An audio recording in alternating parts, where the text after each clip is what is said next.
Olá pessoal, tudo bom? Professor Gandhi, vamos aqui revisar um pouco, dar uns toques aí de limite, derivada integral para a nossa AP2. Segue aí.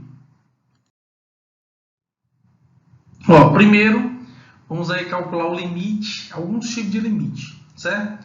O que você tem que prestar atenção é o seguinte, ou o limite, que nós estamos estudando aqui, ou ele vai tender a um número, ou ele vai tender a o infinito, certo?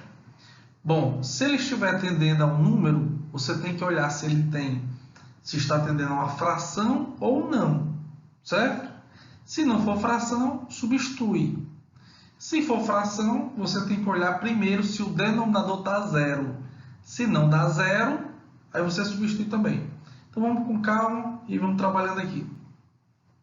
No primeiro, x está tendendo a 1, então não é fração, vou apenas substituir. Então no lugar do x eu vou substituir por 1, então fica 1 ao cubo menos 7 vezes 1 ao quadrado, que é igual a 1 menos 7, que é justamente menos 6. No segundo exemplo, x está tendendo a menos 3. Quando eu substituo menos 3 aqui no lugar do x, no denominador, já que isso aqui é uma fração, não dá zero embaixo. Então, se não dá zero embaixo, eu posso substituir direto, certo? Então, vai ficar menos 3 ao quadrado, mais 2 vezes menos 3, 5 mais 2 vezes menos 3. Na parte de cima, fazendo aí as operações de multiplicação de potência, menos 3 ao quadrado dá 9, 2 vezes menos 3 dá menos 6, menos 3, embaixo fica 5. Primeiro eu tenho que repetir o 5, porque eu tenho uma multiplicação a ser feita, 2 vezes menos 3 dá menos 6. A soma e subtração de cima dá zero, porque 9 menos 6 dá 3 e 3 menos 3 dá zero. Embaixo dá menos 1. E 0 dividido por menos 1, ou seja, 0 dividido por qualquer número que não seja o próprio zero, é igual a zero. Ok? Bom, vamos agora para o cálculo do terceiro exemplo. No terceiro exemplo, nós temos uma fração também. X está tendendo a um número. Então, nós temos aqui, justamente, quando eu substituo x por 2, dá zero. Então, já tem que ficar com a orelha em pé. Quando eu substituo da parte de cima, que é o numerador, 2 ao quadrado menos 4, também dá zero. Então, isso aqui é um limite indeterminado. Então, primeiro eu vou ter que fatorá-lo para simplificar, para eliminar o termo que está justamente causando esse zero, para depois aplicar o limite. Ok? Então, como isso, x ao quadrado menos 4 é um produto notável, produto da soma pela diferença, eu vou justamente substituir, vou fatorar. X ao quadrado menos 4 é o x mais 2, que multiplica o x menos 2, dividido justamente por x menos 2. Eu vou eliminar x menos 2 de cima com x menos 2 de baixo, então vou calcular apenas o limite de x mais 2 quando x tende a 2. Substituindo x por 2, fica 2 mais 2 igual a 4. Perfeito? Bom, no quarto exemplo, nós temos o limite quando x tende a menos 3 pela direita, de 4 menos x elevado ao quadrado, dividido por 3 mais x. Se eu pegar o menos 3 e substituir no x na parte de baixo, dá zero. Então, já tem o alerta. Quando eu vou substituir na parte de cima, não dá zero. Então, nós estamos falando aqui de um limite infinito. Ou a resposta vai dar mais infinito, ou a resposta vai dar menos infinito. Ok? Então, vamos fazer o quê? Vamos separar aqui o nosso problema em dois. Vamos calcular o limite da parte de cima apenas. Então, vai ficar o limite de menos 3 de 4 menos x ao quadrado. Então, no lugar do x eu vou substituir por 3. Então, fica 4 menos, que esse menos já está aqui na equação, de menos 3 ao quadrado, que é 9. E 4 menos 9 é igual a menos 5. Quando nós estamos trabalhando com limites infinitos, o que nos interessa muito é o sinal, para saber se ele vai estar chegando a zero por valores positivos ou por valores negativos. Então, no caso aqui deu menos 5, então negativo. Na parte de baixo, eu não vou substituir, porque eu já sei que dá zero. Então, eu vou fazer o estudo por se ele está... Quando eu pego, ele está falando menos 3 pela direita. Esse sinal de mais, para onde o x está tendendo, significa pela direita. Então, ele está vindo pelo 1, pelo 0, pelo menos 1, pelo menos 2, por números próximos do menos 3, mas vindo pela direita, do lado direito da reta. Então, eu consigo concluir o seguinte, ó, que o 3 mais x se aproxima do zero, né? Porque quando ele for menos 3 eu propo zero, mas ele vai se aproximar do zero. Quando o x tende a menos 3 pela direita, por valores positivos. Ó, se você pegar qualquer valor que esteja à direita do menos 3, tipo, menos 2, se eu pegar 3 menos 2, dá 1 positivo.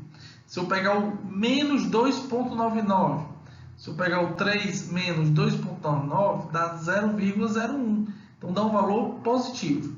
Então, em cima, ele chega por valores negativos e embaixo por valores positivos. Então, lógico, o nosso limite é menos infinito, porque menos com mais dá menos, ok? Bom, pessoal, agora nós temos aqui uma questão que envolve derivada, né? Então, ó, ele diz que o lucro de uma empresa pela venda de x peças é dada pela função L de x igual a menos x ao quadrado mais 30x menos 30, que é uma função de segundo grau, né? Quantas peças devem ser vendidas diariamente para que o lucro seja máximo? Então, ele quer o máximo. Ele quer o máximo justamente porque o x está negativo, x ao quadrado. Se o x ao quadrado tivesse positivo, ele ia pedir o mínimo. Então, independente se o máximo ou o mínimo, nós resolveríamos da mesma maneira. Ele não quer o lucro máximo, ele quer o x que seja máximo. Então, o que é que eu vou fazer primeiro? Primeiro, eu vou derivar essa função. Ó, a derivada de menos x ao quadrado, o 2 vem para frente, fica menos 2, né? Porque já está negativo. Eu tiro 1 do expoente, fica só o x. Como a derivada do x é 0, ou a derivada do x é 1, vai ficar sobrando 30. E a derivada de menos 30 não tem x, então é constante. Derivada de um número que esteja sem um x é igual a 0. Então, por isso que o menos 30 vai embora. Então, o que é que diz o teorema? Que se eu pegar o menos 2x mais 30 igual a 0, isso vai ser justamente um ponto de inflexão. Então, menos 2x mais 30 igual a 0, passo o 30 para o outro lado, fica menos 30, multiplico tudo por menos 1, fica todo positivo, e o x será justamente a divisão do 30 pelo 2, que é igual a 15. Então, 15 é justamente o lucro máximo. Bom, pessoal, nessa questão nós temos justamente uma integral, certo? Definida. Então, ele quer saber a integral definida de menos 1 a 2 de 6x ao cubo menos 2dx. Uma outra maneira que ele poderia dizer é o seguinte: calcula a área abaixo sobre a função 6x ao cubo menos 2 do intervalo de menos 1 a 2. Podia ser outra maneira, ele pedir a área, tá certo? De menos 1 a 2 de 6x ao cubo menos 2. A maneira de resolver seria a mesma. Nós teríamos que calcular justamente essa integral definida. Então, primeiro eu vou ter que calcular essas integrais. A integral de 6x ao cubo. Bom, integral de 6x ao cubo, como está o cubo, eu tenho que somar mais 1 no expoente. Então, fica x à quarta.